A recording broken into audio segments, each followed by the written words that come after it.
అందరికీ నమస్కారం. Welcome back to Vamsi Bhavani. So ఇవాల్టి ఈ వీడియోలో మనం డిస్కస్ చేయబోతున్న టాపిక్ ఏంటి అంటే, బీటెక్‌లో ప్రాజెక్టులు చేసేందుకు మనకి డిఫరెంట్ డొమైన్స్ ఉంటాయి. సో ఈ డిఫరెంట్ డొమైన్స్ అన్నిటిని మీరు కంబైన్ చేస్తే we will have only 2 broad domain categories. So ఆ 2 బ్రాడ్ డొమైన్ కేటగిరీస్ ఏంటి, మీరు వాటిల్లో ఎందులో పని చేయాలి, ఎందులో ప్రాజెక్టులు చేయాలి, ఎందులో ప్రాజెక్టులు చేస్తే మీకు హెల్ప్ అవుతుంది. I mean if you want to pursue further education అంటే బీటెక్ ఆర్ డిగ్రీ తర్వాత if you want to pursue your masters అనుకుంటే ఎటువంటి డొమైన్లో వర్క్ చేయాలి, if you want to get a job after degree అనుకుంటే ఎటువంటి ప్రాజెక్ట్ మీద వర్క్ చేయాలి అనేది డిస్కస్ చేయబోతున్నాం ఇవాళ. So please watch the video till end. Okay, and దాంతోపాటు ఇంకా మీరు వంశీ భవాని కెరియర్స్ ఛానల్ని సబ్స్క్రైబ్ చేయకపోతే కనుక లింక్ డిస్క్రిప్షన్ అండ్ కమెంట్స్లో ఉంటుంది. ఖచ్చితంగా వంశీ భవాని కెరియర్స్ ఛానల్ని సబ్స్క్రైబ్ చేసుకోండి. బేసిక్గా ఆ యొక్క ఛానల్లో 1K సబ్స్క్రైబర్స్ వచ్చిన వెంటనే there will be lot of content uploaded on the channel. So ఖచ్చితంగా go ahead and subscribe to Vamsi Bhavani careers channel.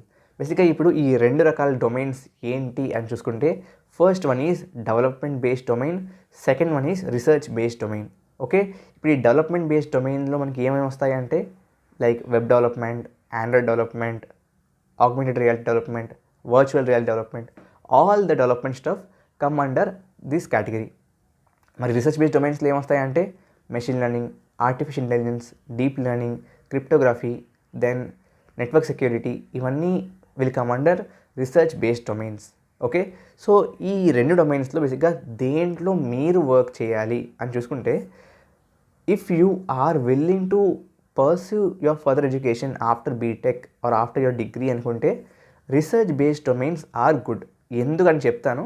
But ఒకవేళ మీకు డిగ్రీ ఆర్ మీ యొక్క కరెంట్ బీటెక్ అయితే బీటెక్, డిగ్రీ అయితే డిగ్రీ అయిపోయాక if you want to pursue ఒక job చేద్దాం అనుకున్నప్పుడు మాత్రం ఈ యొక్క development based domains will be more helpful. The reason is very simple.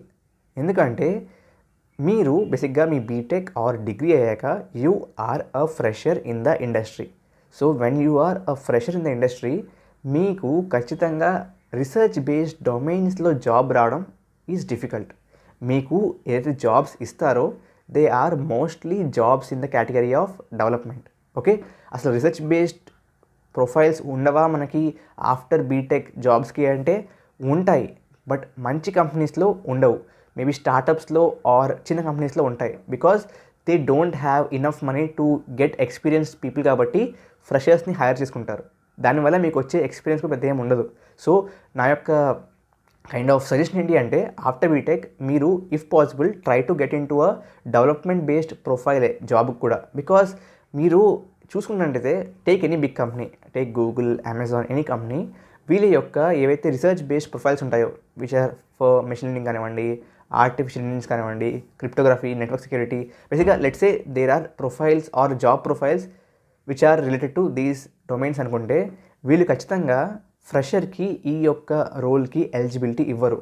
At least PhD or m tech or 4 to 5 year experience ఉన్న వాళ్ళకే ఈ యొక్క డొమైన్స్లో జాబ్ ఇస్తారు.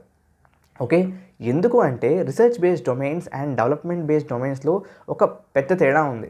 ఇప్పుడు డెవలప్మెంట్ బేస్డ్ డొమైన్స్ ఉన్నాయనుకోండి, లెట్సే వెబ్ డెవలప్మెంట్ ఉంది. మీరు వెబ్ డెవలప్మెంట్ లెట్సే ఫ్రంట్ ఎండ్లో HTML, CSS, JavaScript and Bootstrap, దాంతోపాటు ఒక ఫ్రేమ్వర్క్ లైక్ రియాక్ట్ JS నేర్చుకున్నారనుకోండి, దట్స్ ఆల్. అవి నేర్చుకున్న వెంటనే you are eligible to get a front end developer job.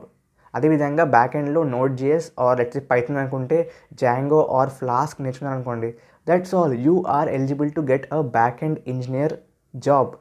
Okay, back end developer job. కాబట్టి బేసిక్గా ఇక్కడ once you are able to learn the required technology you are ready for the job. Okay, దానికి simple example తీసుకోవాలంటే ఇప్పుడు రీలెవెల్ ఉంది, రీలెవెల్ by academy, మీ అందరికీ తెలిసిందే. ఇప్పుడు దీంట్లో వీ హ్యావ్ డిఫరెంట్ డొమైన్స్ అనమాట, like front end development, back end development, business development and so on. So దీంట్లో బేసిక్గా వాళ్ళు ఏం చేస్తారంటే మీరు నేర్చుకున్న డొమైన్స్, మీరు నేర్చుకున్న స్కిల్ సెట్ మీద మిమ్మల్ని టెస్ట్ చేస్తారు. ఓకే, మీరు ఆ యొక్క టెస్ట్లో మంచి స్కోర్ తెచ్చుకున్నారనుకోండి, రీలెవెల్లో ఉన్న కంపెనీస్ మిమ్మల్ని ఇంటర్వ్యూస్కి పిలుస్తాయి. ఆ ఇంటర్వ్యూస్లో మీరు బాగా పర్ఫామ్ చేస్తే the job is yours, as simple as that. Okay, and ఆ టెస్ట్ అన్ని కూడా కంప్లీట్లీ ఫ్రీ.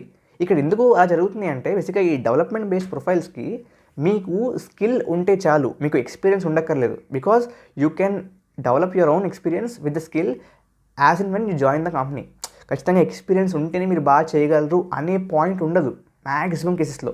సో కాబట్టి if you have the skill, right skill, బేసిక్గా కంపెనీస్ మిమ్మల్ని హైర్ చేసుకుంటాయి, యాజ్ సింపుల్ యాజ్ దట్.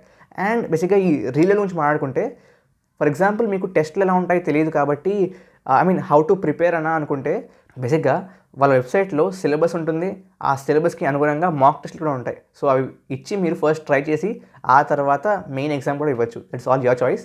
బేసిక్గా ఈ రీలెవెల్ ద్వారా ఎంత వస్తుందన్న మినిమం సిటీసీ అని చూసుకుంటే మినిమం నాన్ టెక్ రోల్స్కి ఏమో 4 lakhs అండి, అండ్ టెక్ రోల్స్కి ఏమో 6 lakhs per annum is the CTC.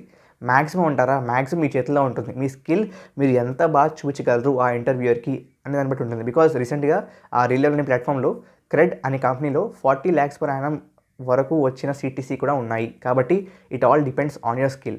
Okay, బేసిక్గా ఈ రీలెవెల్ గురించి చెప్తాను కాబట్టి దాని యొక్క లింక్ డిస్క్రిప్షన్ మరియు కమెంట్స్లో ఉంటాయి. ఓకే, బేసిక్గా ఆ యొక్క లింక్ని క్లిక్ చేయండి అండ్ టెస్ట్ ఇవాళ ఫ్రీగా ఉంటుంది, వెళ్ళి ఇచ్చేయండి. Because when it's free just use it అనమాట. ఓకే, అండ్ దాంతోపాటు దాంట్లో చాలామంది ఇన్వైట్ కోడ్ ఏంటి అని అడుగుతున్నారు. ఇన్వైట్ కోడ్ ఏమీ లేదు for my users. You can directly give the test for free. Okay, now బేసిక్గా ఈ రీసెర్చ్ బేస్డ్ డొమైన్స్ అనుకోండి, అలా కాదు. వన్స్ యూ హ్యావ్ లెర్న్డ్ అనుకుందాం, లెట్స్ సే మెషిన్ లెర్నింగ్ ఉంది. ఇప్పుడు ఈ మెషిన్ లెర్నింగ్లో we have different algorithms, different parameters, different stuff. Okay, ఇప్పుడు ఇవన్నీ లెట్స్ మీరు నేర్చుకున్నారు, మీరు కోర్సులు చేశారు, మీరు నేర్చుకున్నారు. అయినప్పటికీ you are not fit to do a job in that, because దీనిలో మీకు experience is very important. Okay, if you take a research based domain, any domain, దాంట్లో బేసిక్గా పేరే రీసెర్చ్ బేస్డ్ డొమైన్. సో బేసిక్గా ఏది కూడా let's say there's a problem అనుకుంటే డైరెక్ట్గా మీకు వచ్చిన అల్గారిథమ్స్ వాడి you cannot solve it directly. You have to apply your own intuition, change the algorithm, add new parameters, change the tuning parameters, add new layers. ఇవన్నీ ఏంటంటే మీ సొంత ఇంట్యూషన్తో మీరు చేయాలి. It's a research based work అనమాట. So only if you are working on it for a long time, బేసిక్గా ఎలా ఉంటే ప్రాబ్లమ్ ఎలా అప్రోచ్ అవ్వాలి అనే ఐడియా మీకు వస్తుంది. Only then you can solve the problem better in the research based domains. So if you are willing to study further, like మీ BTech or degree తర్వాత if you want to do your masters or MTech అనుకుంటే, అప్పుడు what you can do is మీ యొక్క కాలేజ్లో ఈ యొక్క domains like ML, AI, machine learning, artificial intelligence or any of these research based డొమైన్స్లో పనిచేస్తున్న ఫ్యాకల్టీ ఉంటారు, ఖచ్చితంగా ఉంటారు ప్రతి కాలేజ్లో. సో వాళ్ళకి బేసిక్గా అప్రోచ్ అయ్యి, వాళ్ళని అప్రోచ్ అయ్యాక just ask them that I want to pursue my career or I want to further study or I want to basically extend my career in these domains. So can you please guide me అని అడిగితే ఖచ్చితంగా వాళ్ళు మీకు ఎలా proceed అవ్వాలి, ఎటువంటి ప్రాజెక్టులతో start చేయాలి, ఏ ప్రాబ్లమ్ని ఎలా అప్రోచ్ అవ్వాలి అని చెప్పడంతో పాటు బేసిక్గా మీ కాలేజ్లో ప్రొఫెసర్స్ కింద బేసిక్గా బోల్డ్ అని ప్రాజెక్ట్స్ ఉంటాయి. ఓకే, వాళ్ళకి వేరియస్ ఆర్గనైజేషన్స్ నుంచి ప్రాజెక్టులు వస్తూ ఉంటాయి. సో ఆ ప్రాజెక్ట్లో మీకు పని చేసే అవకాశం కూడా వస్తుంది. అండ్ బేసిక్గా వన్ మోర్ థింగ్ ఏంటి అంటే, if you want to basically learn these type of domains అనుకుంటే one of the best way is get an internship in one of the IITs. That's the best way అండి. If you want to learn any of these domains, ML, AI, cryptography, network security, whatever is the research domain, మీరు దాంట్లో మంచి skill పొందాలనుకుంటే the easiest and simplest way is get an internship in one of the IITs. So బేసిక్గా ఐఐటీస్లో ఈ డొమైన్స్లో పనిచేస్తున్న faculties మీ యొక్క కాలేజ్లో కంటే ఎంతో ఎక్కువ మంది ఉంటారు. So just get their emails and రోజు ఒక 10-20 మందికి ఈమెయిల్ చేయండి. At least one of them will reply you back and బేసిక్గా వాళ్ళ కింద ఇంటర్న్షిప్ చేయండి. When your working in internship under the professor in IITs, వాళ్ళ దగ్గర ఉండే ప్రాజెక్ట్స్ చాలా చాలా బాగుంటాయండి. And once you work on them మీకు ఎక్స్పీరియన్స్ బాగా పెరుగుతుంది. అండ్ బేసిక్గా ఈ యొక్క domain is it really for me or not అనే ఐడియా కూడా వస్తుంది. ఓకే, రెజ్యూమ్లో ప్రాజెక్టులు రాసుకోవడానికి మాత్రమే ప్రాజెక్టులు చేస్తున్నాము అనుకున్న go for development based projects. ఇవి రీసెర్చ్ బేస్డ్ ప్రాజెక్ట్స్ ఏంటంటే అందరూ రాస్తారు, అందరూ చేస్తారు. సో దాంట్లో పెద్ద విల్ బి నో ఫ్లేవర్. ఒక హెచ్ఆర్ రెజ్యూమ్స్ చూస్తానంటే he is not just watching your resume, already ఒక 1000 పైన రెజ్యూమ్స్ చూసే ఉండుంటాడు. ఓకే, సో ప్రతి ఒక్క రెజ్యూమ్లో if they are similar projects తెలిసిపోతుంది తనకి.